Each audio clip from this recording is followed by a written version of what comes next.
for our donors. That's one thing. But another thing is we also get that once we register it in Chile, then we can get long-term visas for people who come and want to join our community. So once you're here for some time, I think you have to be here for 6 months, then you can apply for a 1-year renewable visa because of being a member of a religious community. So our religious community, it's called Esoteric Teachings Seminars because it's primarily religious educational, but it's basically a church. We get the same type of corporate structure as a church. And of course, if you've been watching our forum and following along, you have seen our project plan document that basically is the bylaws of our corporation and what we intend to do. So I'm not going to talk a whole lot about that because we already discussed that in detail. But what I do want to do is go over any questions or issues that anyone has about joining our community, because that's what this is all about.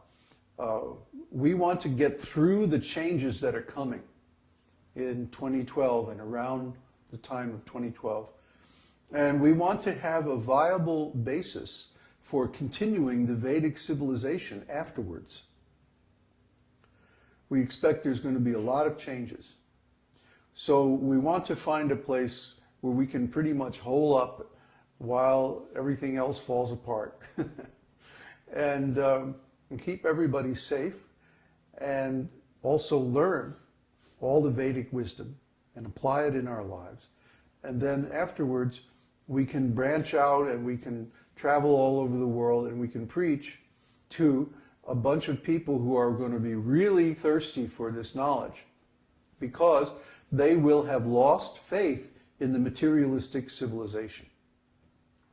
Right now, it's very hard to preach because even with the problems in the world today, people still believe in this materialistic civilization. They still think that, oh, if we just pay our rent money to the corporation and pay our tax monies to the different countries and like that, then everything's going to work out and it's going to be okay. So we want to affirm that this is not true. It's not going to be okay. That these structures are based on a lie. And because of that, they have a fundamental weakness. And that weakness is being exposed now. And the whole thing is going to come crashing down in a very short period of time. And people are going to be bereft of the support that they are used to having. And because of this, they won't know how to meet their needs independently. Why do we keep talking about independence, self-sufficiency?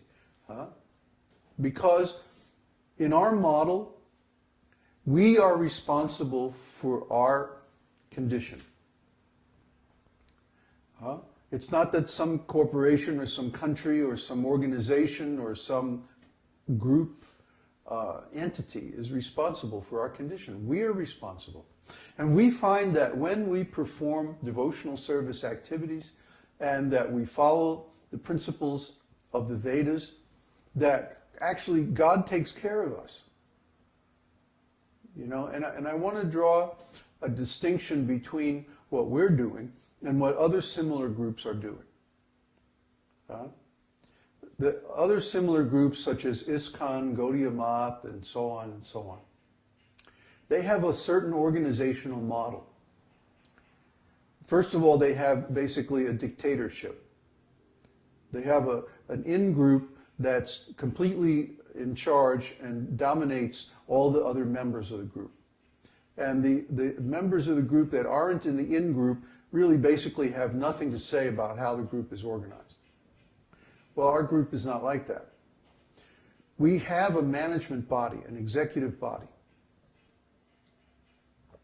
But we also have a membership body.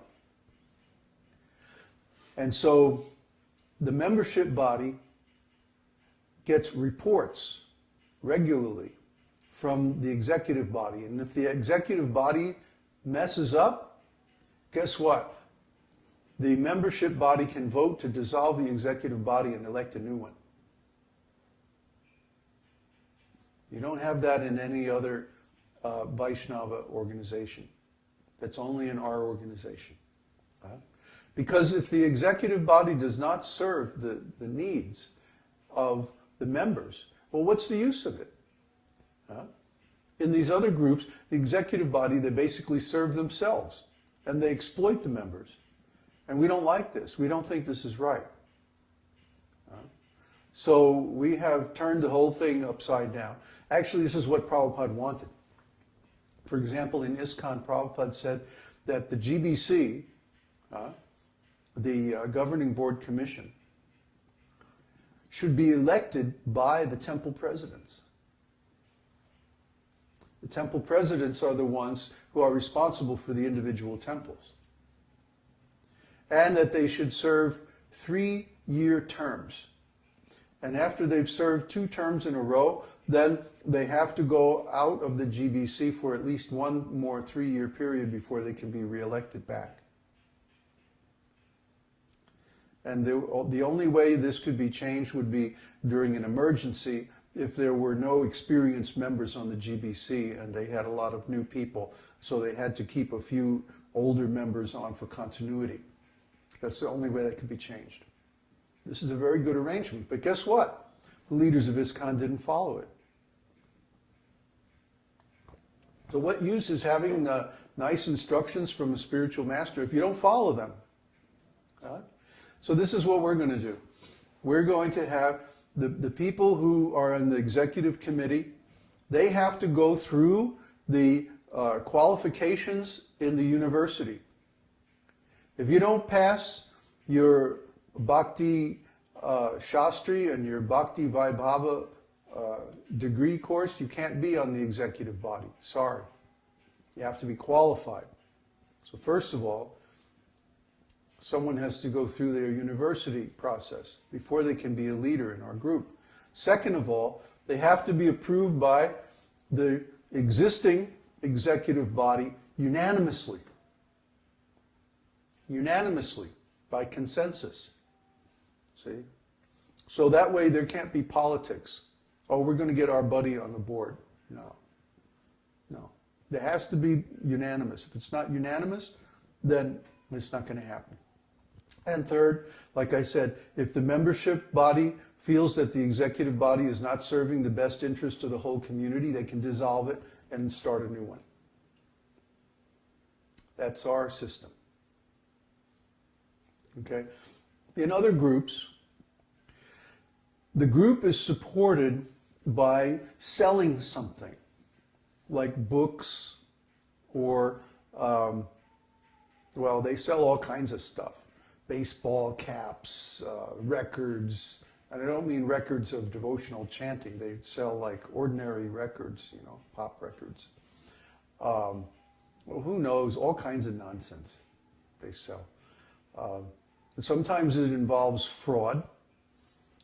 For example, in Prabhupada's time, one Christmas, the devotees went out with these buckets, and they had stickers on the buckets saying approved by UNESCO, the United States International Child Welfare Organization. And of course, nothing of the sort was true. They were implying that they were feeding children in other countries, whereas actually they were collecting the money just for the temple. We don't allow this. We don't approve of it. We don't think it's right that the members of a devotional organization should cheat the public. There are also a long history going way back to the 60s of temples conducting illegal businesses. And I've run into this in every single Vaishnava organization I've ever seen. And we don't condone this. We don't support it. We think it's wrong. It is wrong. It's illegal. So devotees, Vaishnavas especially, should not be doing anything illegal. And we certainly shouldn't be cheating the public. You know, the cheating book distribution, for example, at the airports, has permanently damaged the reputation of Vaishnavism in the West. And we don't agree with this. We don't think it's right. Our preaching work is affected by it, so much so that we have to be very cautious in our promotions not to mention anything about Krishna, because immediately people lump us in with the other Hare Krishna groups. And they think that we are like them, but we're not. We don't approve of the way they're run. We don't approve of the way they preach. I'll give you an example. Uddhava told me a story that one time he went out on book distribution.